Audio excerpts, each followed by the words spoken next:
Cancer, یا cancer کا جب لکھ جاتا ہے نا کینسر، تو بندہ پھر بس موت کا انتظار کرتا ہے. کوئی اس کے سامنے ہنسے اس کو فرق ہی نہیں پڑتا، کوئی روئے فرق ہی نہیں پڑتا. یار وہ کیسی زندگی ہوتی ہے. کسی کی کڈنیاں خراب ہیں، کسی کا یار بلڈ پریشر آئی ہے، کسی کو کوئی بیماری ہے، کوئی اندھا ہے، کوئی لنگڑا، کوئی کچھ ہے، کوئی کچھ ہے. اور یار ہمیں کوئی بیماری نہیں ہے نا، ہمیں شکر کا ایک سجدہ تو کرنا تھا پوری زندگی میں. سوچو کبھی کیا ایک سجدہ؟ کبھی ایسا سجدہ کیا جو آنسو آئے ہو بغیر کسی درد کے؟ یا اللہ تیرا شکر ہے میں بیمار نہیں ہوں، تیرا شکر ہے. کبھی سوچا نہیں، کبھی غور ہی نہیں کیا. شیخ سعدی کہتے ایک بار میں گزر کے جا رہا تھا، چلتے چلتے نا راستے میرے جوتے ٹوٹ گئے. تو کہتے جب جوتے ٹوٹ گئے نا تو پھر چھالے پڑنے لگے پیروں میں، گرم ریت تھی، چلتے چلتے پھوٹ گئے، اس میں زخم نکلنے لگا، اس میں خون نکلا. میں رو کے بولا میرے مالک اب چلا نہیں جاتا، اتنا تو مجھے دے دے جو میں جوتے خرید لوں. کہتے میں آگے سے مڑا ہوں نا تو ایک آگے جب مڑا ہوں پہلے ہی موڑ پر ایک انسان کو دیکھا، اس کے دونوں پیر ہی نہیں تھے. میں رو کے کہنے لگا مولا مجھے معاف کر دے، تو نے میرے رب میں نافرمان بن گیا تھا، تیرا ناشکرا. میرے پاس پاؤں تو ہیں، اس کے پاس تو پاؤں نہیں ہے. ایک بزرگ نے مجھ سے کہا، بولے سنو مولانا اگر آپ کے بچے یتیم نہیں ہیں نا تو شکر ادا کر دو اللہ کا. اور دیکھو یتیم بچوں کو کیسے وہ دوسروں کے سامنے جاتے پھرتے ہیں، کوئی ان کا باپ نہیں بنتا. وہ ہاتھ پھیلا کے کہتے ہیں میرا باپ نہیں ہے، رشتے داروں سے نظر انداز کرتے ہیں. ایسا وقت گزرتا ہے یتیم بچوں کا. یار اگر ہمارے بچے یتیم نہیں ہے نا اور تم اس پہ بنے ہوئے ہو تو ایک سجدہ کرو، مالک تیرا شکر ہے تو نے ابھی تک مجھے زندگی دی ہے، میرے بچے یتیم نہیں ہیں. کبھی سوچا ہی نہیں یار، کبھی سوچا نہیں، سوچا نا کیوں نہیں سوچا یار؟ کیا میرا رب کریم نہیں ہے، رحیم نہیں، اس کی طرف پلٹنا نہیں ہے؟ دنیا میں رہو گے ہمیشہ. اب بتاؤ یار میں آپ سے پوچھتا ہوں، آپ کو آزمائش تو ضرور ہوگی نا، کبھی کبھی امتحان ہوتا ہے. حضرت سیدنا ایوب علیہ السلام کا نام سنا ہے؟ 45-40 تقریباً باغات ہیں، اتنے مالدار ہیں، اور 40,000 سے زیادہ مویشی ہیں. کتنے؟ اور سب سے بڑی نعمت 12 بیٹے. کتنے؟ یار بڑی لمبی حویلی، بڑا لمبا گھر، مگر ایسا نہیں اللہ کو بھول گئے. اعلان کر دیا تھا ایوب علیہ السلام نے جسے پورے علاقے میں کہیں کھانا نہ ملے وہ ایوب کے گھر آ جائے. سبحان اللہ، سبحان اللہ. وہ ایوب کے گھر آ جائے. مہمان لمبا دسترخوان لگتا تھا، مگر ایک دن کیا ہوا؟ فرشتہ آ گیا، کہنے لگا ایوب اللہ آپ کی طرف بھیجا اللہ نے، آپ کا آزمائش ہوگی، امتحان ہوگا. یہ نہیں لکھا ہے فلاں دن یہ امتحان ہوگا، یہ امتحان ہوگا، نہیں، امتحان ہوگا. امتحان شروع.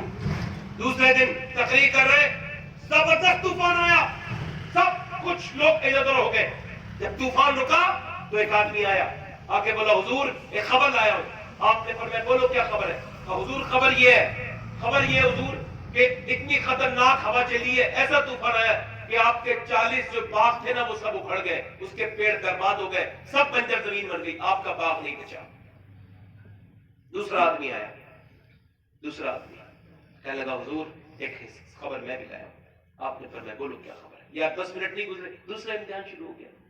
کہنے لگا حضور اتنی تیز موجیں تھی پانی کی کہ ساری بکریاں جو ہے نا، وہ بکریاں اور مویشی تھے وہ سب بہ گئے پانی میں، مر گئے، کچھ نہیں بچا.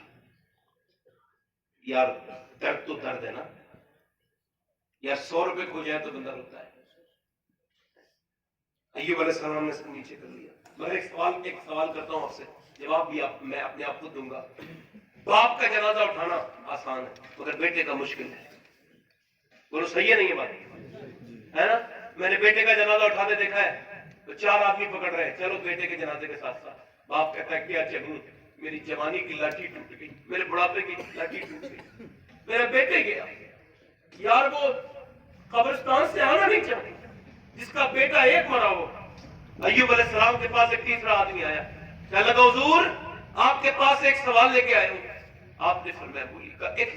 ایک اور خبر ہے، بڑی دردناک خبر ہے، غمناک خبر ہے. بات یہ حضور اللہ آپ کو صبر دے. آپ نے فرمایا خبر سناؤ.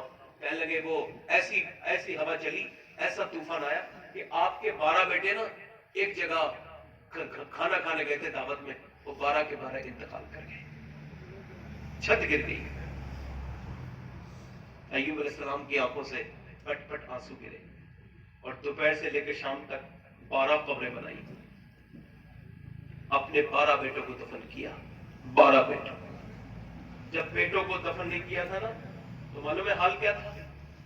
تو آپ کی داڑھی کے چند بال سفید تھے، مگر جب بیٹوں کو دفن کر کے آ رہے تھے آپ تو پوری داڑھی سفید ہو گئی تھی۔ اب رات کو جب سوئے تو صبح کو کیا ہوا معلوم ہے؟ رات کو سوئے نا، ادھر دیکھیں تو صبح کو کیا ہوا معلوم ہے؟ صبح کو کیا ہوا کہ ان کی بیماری لگ گئی، تو پھر بیوی کے ساتھ نکل گئے۔ بیوی ہو تو ایوب علیہ السلام کی طرح ہو یار، جو کسی حال میں اپنے شوہر کا ساتھ نہ چھوڑے، چلتے رہے۔ اچھا وہ ان کے میں نے قبر پہ حاضری کی ہے، ان کی بیوی قبر پہ بھی حاضری کی ہے، چلتے چلتے سب دھوپ ہو رہی تھی تو ریت پہ پیر پھسلا اور گر گئے۔